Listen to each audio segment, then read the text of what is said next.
Students, তোমাদের solid স্টেটের আমি আগের দিন ব্যান্ড তত্ত্বের সাহায্যে কঠিন পদার্থের তড়িৎ পরিবহনের ব্যাখ্যা এটা আমরা পড়েছিলাম। আজকে আমরা এখানে যেটা শুরু করব সেটা হচ্ছে এন টাইপ এবং পি টাইপ অর্ধপরিবাহী। অর্ধপরিবাহী কি না, যে সমস্ত পরিবাহীর মধ্যে খুব অল্প পরিমাণ, এখানে তড়িৎ নিয়ে পড়েছি তাই তড়িৎ বলছি, খুব অল্প পরিমাণ তড়িৎ যাতায়াত করে, সেটা হচ্ছে অর্ধপরিবাহী। এবার আমরা যেটা পড়বো সেটা হচ্ছে বিশুদ্ধ বা সহজাত অর্ধপরিবাহী। বিশুদ্ধ বা সহজাত অর্ধপরিবাহী কোনগুলো না, যে সমস্ত অর্ধপরিবাহী বিশুদ্ধ অবস্থায় তড়িৎ পরিবহনে সক্ষম। অর্ধপরিবাহীটি বিশুদ্ধ, সেই বিশুদ্ধ অবস্থায় তড়িৎ পরিবহনে সক্ষম। এখানে কিন্তু তড়িৎ পরিবাহিতার মান কিন্তু খুব কম হয়, তাকে ক্যালকুলেশন করা যায় না। তো যাই হোক, সেটা হচ্ছে বিশুদ্ধ অর্ধপরিবাহী। যেমন সিলিকন, জার্মেনিয়াম প্রভৃতি। সিলিকন, জার্মেনিয়াম এগুলো সব হচ্ছে বিশুদ্ধ অর্ধপরিবাহী। এবার আমরা যেটা পড়বো সেটা অশুদ্ধ বা অপদ্রব্য অর্ধপরিবাহী। না, অশুদ্ধ বা অপদ্রব্য কি না, বিশুদ্ধ অর্ধপরিবাহীর সাথে একটুখানি অশুদ্ধি বা অপদ্রব্য মিশ্রিত করলে তার তড়িৎ পরিবাহিতা কিন্তু বেড়ে যায়, তখন সেই পরিবাহীটির নাম হচ্ছে অশুদ্ধ বা অপদ্রব্য অর্ধপরিবাহী। তাহলে সহজাত অর্ধপরিবাহীতে স্বল্প পরিমাণ উপযুক্ত অপদ্রব্য মিশ্রিত করার ফলে যে নতুন ধরনের অর্ধপরিবাহী সৃষ্টি হয় তাকে অশুদ্ধ বা অপদ্রব্য অর্ধপরিবাহী বলে। সহজাত অর্ধপরিবাহীগুলির দ্বারা পরিবাহিত তড়িতের পরিমাণ খুবই কম।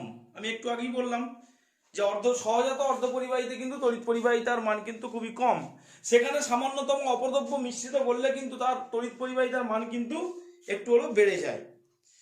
এবং বেড়ে যাওয়ার ফলে কি হয় না, উপযুক্ত অপদ্রব্য পরিকল্পিতভাবে মিশ্রিত করলে অর্ধপরিবাহীতে তড়িৎ পরিবাহিতার যথেষ্ট মান বৃদ্ধি পাবে। এবং যে পদ্ধতিতে এই সহজাত অর্ধপরিবাহীর কেলাসে অপদ্রব্য প্রবেশ করানো হয়, সহজাত অর্ধপরিবাহীর কেলাসে তো অপদ্রব্যগুলোকে মিক্স করতে হবে, তবে তো তড়িৎ পরিবাহিতা বাড়বে। যে পদ্ধতিতে এই সহজাত অর্ধপরিবাহীতে ওই অপদ্রব্যগুলো প্রবেশ করানো হয় তার নাম হচ্ছে, সেই পদ্ধতিটার নাম হচ্ছে ডোপিং। সেই পদ্ধতিটার নাম হচ্ছে ডোপিং। তাহলে ডোপিং পদ্ধতিতে কি সহজাত অর্ধপরিবাহীতে কিন্তু তড়িৎ প্রবেশ করানো হয়, অপদ্রব্য মিশ্রিত করা হয়, এটা হচ্ছে ডোপিং। তো এই অনুযায়ী অপদ্রব্যের প্রকৃতি অনুযায়ী, অপদ্রব্যটা কেমন হবে তার প্রকৃতি অনুযায়ী অর্ধপরিবাহী দু রকমের হয়। অপদ্রব্য অর্ধপরিবাহী দু রকমের হয়, একটা হচ্ছে এন টাইপ অর্ধপরিবাহী, একটা হচ্ছে পি টাইপ অর্ধপরিবাহী। আচ্ছা, এন টাইপ অর্ধপরিবাহী সম্পর্কে একটুখানি বলি, তারপর বইয়ের ভাষা আমরা পড়বো। এন টাইপ অর্ধপরিবাহী, দেখো এন টাইপ মানে হচ্ছে নেগেটিভ। এন মিনস হচ্ছে নেগেটিভ। আচ্ছা, নেগেটিভ কি করে হয়? আমরা কেমিস্ট্রির ভাষায় নেগেটিভ বলতে কি বলেছিলাম? নেগেটিভ মানে সে ইলেকট্রন নিতে পারে, ঠিক আছে? তো নেগেটিভ মানে তার বেশি আছে, ইলেকট্রন নিতে পারে না, সে তার ইলেকট্রন বেশি আছে, তবেই তো মাথায় মাইনাস চিহ্ন, তার বেশি আছে, তার মানে সে কিন্তু ছাড়বে। এক্ষেত্রে এই পরিবাহীটা তড়িৎ কিন্তু একটু ইলেকট্রন কিন্তু ছাড়বে। আর পি টাইপ মানে পজিটিভ, তার মাথায় প্লাস আছে, মানে তার কম আছে, তাকে কিন্তু দিতে হবে ফাঁক থেকে, সে কমে গেছে। মানে ধরো মাথায় মাইনাস আছে, সে অন্য কারোর সাথে সমযোজী বন্ধন তৈরি করছে, তখন সে তার বেশি আছে বলে সে কিন্তু দিতে পারবে, সেটা হচ্ছে নেগেটিভ। আর যার কম আছে সে যদি অন্যের সাথে বন্ধন তৈরি করে, তার বন্ধনের জন্য যেটা কম আছে সে কিন্তু অপরের কাছ থেকে নেওয়ার চেষ্টা করবে, সেটা হচ্ছে পি টাইপ। তো দেখো এন টাইপ অর্ধপরিবাহী বলি না, অর্ধপরিবাহীর উদাহরণ হিসেবে আমরা সিলিকন, জার্মেনিয়াম এগুলো ধরলাম। এখন সিলিকনের সাথে 15 নম্বর শ্রেণীর মৌল, 15 নম্বর শ্রেণীতে যেগুলো মৌলগুলো আছে, ফসফরাস, আর্সেনিক, এদের কিন্তু সবারই S2P3 এই ইলেকট্রনিক কনফিগারেশন কিন্তু আছে। যেমন ফসফরাসের হচ্ছে 3s2 3p3, ঠিক আছে? আবার ধরো ফসফরাসের পরে তোমার আছে আর্সেনিকের হচ্ছে 4s2 4p3, আর্সেনিকের পর বা অ্যান্টিমনি, তারপর আছে অ্যান্টিমনির হচ্ছে 5s2 5p3। তাহলে এইগুলো এই টাইপের এই S2P3 এগুলো কিন্তু তোমার সিলিকনের সাথে যুক্ত করা হয়। এক নম্বর প্রসেস। আমরা এন টাইপ অর্ধপরিবাহী পড়ছি। সিলিকন বা জার্মেনিয়ামের যোজ্যতা কত? 4। এই সিলিকন বা জার্মেনিয়ামের কেলাসে প্রত্যেকটি পরমাণু 4টি পরমাণুর সঙ্গে সমযোজী বন্ধনে আবদ্ধ থাকে। তাহলে তার যদি যোজ্যতা 4 হয়, সে অপর 4টি পরমাণুর সঙ্গে কিন্তু সমযোজী বন্ধনে যুক্ত থাকবে। এখন ফসফরাস বাইর থেকে আমি যদি এই ধরনের 15 নম্বর শ্রেণীর মৌলগুলোকে প্রবেশ করাই, তাদের কিন্তু এই 15 নম্বর মৌলগুলোর মধ্যে আমি যদি পঞ্চযোজী মৌল ফসফরাসকে প্রবেশ করিয়ে দিই, সেক্ষেত্রে ফসফরাসের পরিমাণ এমনভাবে নিয়ন্ত্রিত করা হয় যাতে সিলিকনের মূল কেলাস কাঠামো কিন্তু অক্ষুণ্ণ থাকে এবং প্রত্যেকটি ফসফরাস পরমাণু সিলিকন পরমাণুর সঙ্গে যুক্ত হয়।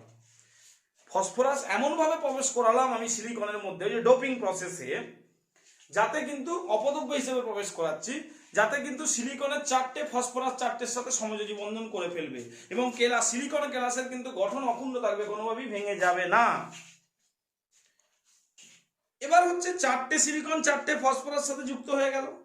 তাহলে পঞ্চম একটি ফসফরাস হচ্ছে পঞ্চযোজী মৌল, পঞ্চম ইলেকট্রনটি, ফসফরাসের পঞ্চম ইলেকট্রনটি, সে কিন্তু কোনো বন্ধন গঠনের সুযোগ থাকছে না।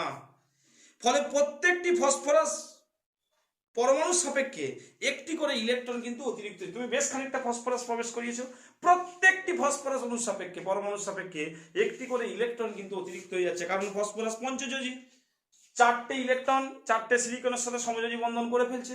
তাহলে একটি ইলেকট্রন কিন্তু সবসময় অতিরিক্ত হয়ে যাচ্ছে এবং এই অতিরিক্ত ইলেকট্রনের কিন্তু কোনো বন্ধন গঠনের সুযোগ থাকে না।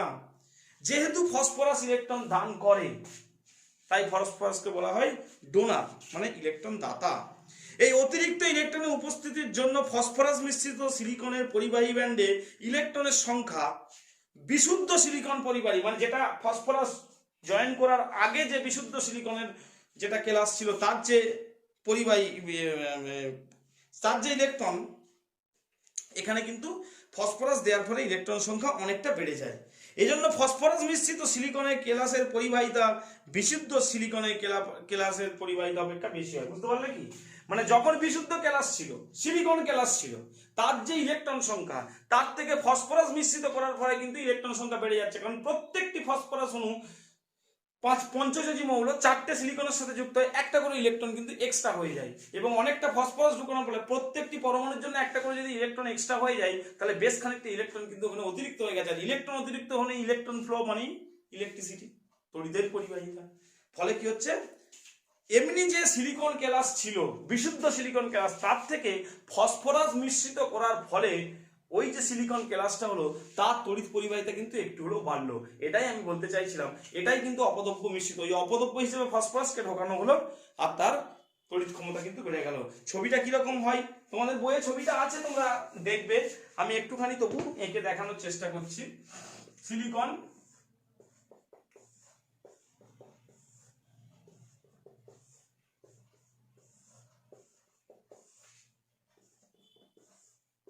দেখো প্রত্যেকটা সিলিকন আমি মাঝখানেটা আঁকার চেষ্টা করছি, এরকম থাকে। প্রত্যেকটি সিলিকন 4টে করে সমযোজী বন্ধনে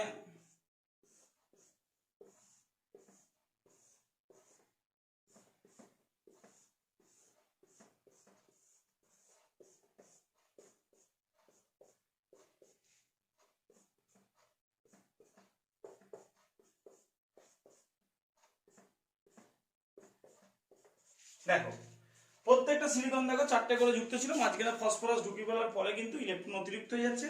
ফলে এই যে ইলেকট্রন অতিরিক্ত হলো, এটা হচ্ছে ডোনার, মানে এটা হচ্ছে এন টাইপ অর্ধপরিবাহী।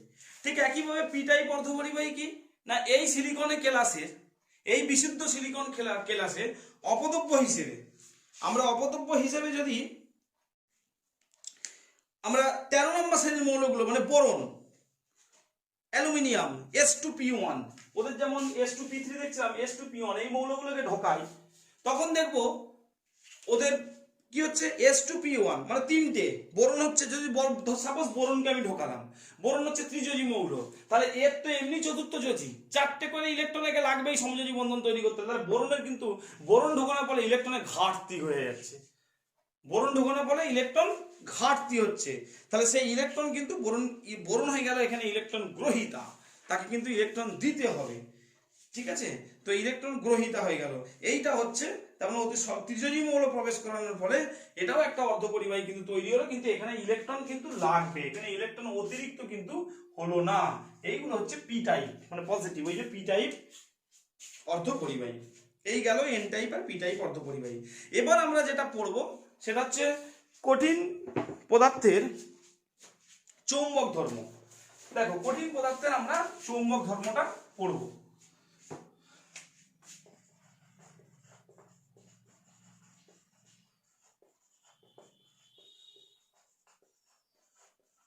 দেখো কঠিন পদার্থের চৌম্বক ধর্ম আমরা পড়বো। আমরা জানি যে কঠিন পদার্থের কোন পরমাণুর মধ্যে ইলেকট্রনের দুই ধরনের গতি থাকে, একটা হচ্ছে কক্ষীয় গতি, একটা হচ্ছে ঘূর্ণনজনিত গতি। তো কক্ষ মানে নিজের কক্ষপথে ইলেকট্রনের আবর্তন, আর ঘূর্ণনজনিত মানে নিজের অক্ষের চতুর্দিকে ইলেকট্রনের ঘূর্ণন। এটা হচ্ছে কক্ষীয় গতি আর ইলেকট্রন এই ঘূর্ণনজনিত গতি। চৌম্বক ক্ষেত্রের উপস্থিতিতে বিভিন্ন পদার্থের আচরণের ভিত্তিতে 5 প্রকার পদার্থ বা চৌম্বকের ক্ষেত্র দেখা যায়। 5 প্রকার পদার্থ, একটা হচ্ছে প্যারাম্যাগনেটিক, একটা হচ্ছে ডায়াম্যাগনেটিক, একটা হচ্ছে ফেরোম্যাগনেটিক, অ্যান্টি ফেরোম্যাগনেটিক এবং ফেরিম্যাগনেটিক। তো দেখো প্যারাম্যাগনেটিক কি, আমি ডেফিনেশন গুলো বলছি, তোমরা একটু খেয়াল করার চেষ্টা করো।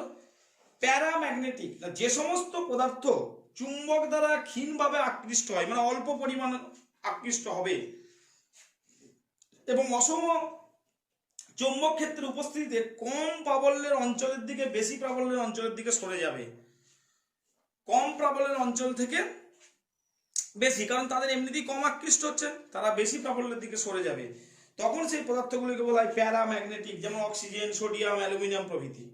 ডায়াম্যাগনেটিক কি, যে সমস্ত পদার্থ চুম্বক দ্বারা বিকর্ষিত হয়, প্যারাম্যাগনেটিকে খুব অল্প পরিমাণ আকর্ষিত, এখানে বিকর্ষিত হচ্ছে এবং চৌম্বক ক্ষেত্রের উপস্থিতিতে বেশি প্রাবল্যে, মানে বিকর্ষিত মানে কি সরে যাচ্ছে, তারা চৌম্বক ক্ষেত্র থেকে সরে চলে যাচ্ছে, মানে বেশি প্রাবল্যের অঞ্চল থেকে কম প্রাবল্যের অঞ্চলের দিকে সরে যাবে, এটা হচ্ছে ডায়াম্যাগনেটিক। যেমন copper, zinc, sodium chloride, potassium chloride, benzene প্রভৃতি। ঠিক আছে, বিসমাথ। এবার হচ্ছে ফেরিম্যাগনেটিক। ফেরিম্যাগনেটিক কি, যে সমস্ত পদার্থ চুম্বক দ্বারা তীব্রভাবে আকৃষ্ট হয়, তীব্রভাবে, যেমন আয়রন, নিকেল, কোবাল্ট, এগুলো তীব্রভাবে আকৃষ্ট হচ্ছে এবং চুম্বক ক্ষেত্রে প্রত্যাহার করে নিলেও পদার্থগুলির চুম্বকত্ব বজায় থাকে, এতটাই তারা বেশি হয়, চুম্বক যদি তুমি সরিয়েও না বেশ খানিকক্ষণ চুম্বকত্ব কিন্তু বজায় থাকে, তারা হচ্ছে ফেরোম্যাগনেটিক, যেমন iron, nickel, cobalt. Anti ferromagnetic, যে সমস্ত পদার্থের অযুগ্ম ইলেকট্রন উপস্থিতি সত্ত্বেও পদার্থের নিট চৌম্বক ভ্রামকের মান শূন্য হয়ে যায়। অযুগ্ম ইলেকট্রনের উপস্থিতি সত্ত্বেও পদার্থের নিট চৌম্বক ভ্রামকের মান শূন্য হয়ে যায়, তারা অ্যান্টি ফেরোম্যাগনেটিক। যেমন vanadium oxide, V2O3, manganese oxide, MnO, ঠিক আছে, তারপরে ক্রোমিয়াম অক্সাইড, Cr2O3 ইত্যাদি। এবার আমরা যেটা পড়বো সেটা হচ্ছে ফেরিম্যাগনেটিক। ফেরিম্যাগনেটিক কি, না যে সমস্ত পদার্থের প্রচুর সংখ্যক অযুগ্ম ইলেকট্রনের উপস্থিতি সত্ত্বেও পদার্থের নিট চুম্বক ভ্রামকের মান অপেক্ষাকৃত কম হয়। ওখানে কি হয়েছিল যে নিট চুম্বক ভ্রামকের মান শূন্য হয়ে যায়, কিন্তু এখানে প্রচুর পরিমাণ অযুগ্ম ইলেকট্রনের উপস্থিতি সত্ত্বেও নিট চুম্বক ভ্রামকের মান অপেক্ষাকৃত কম হয়, তাদের ফেরিম্যাগনেটিক পদার্থ বলে। ঠিক আছে, যেমন Fe2O3 ইত্যাদি। তো এই গেল তোমাদের কঠিন পদার্থের চৌম্বক ধর্ম। চ্যাপ্টারটা এখানেই শেষ হলো। তোমরা চ্যাপ্টারটা ভালো করে পড়বে, কোনো জায়গায় অসুবিধা হলে নিশ্চয়ই জিজ্ঞাসা করবে। পরের পার্টে তোমাদের নেক্সট নতুন চ্যাপ্টার কিন্তু শুরু করা হবে।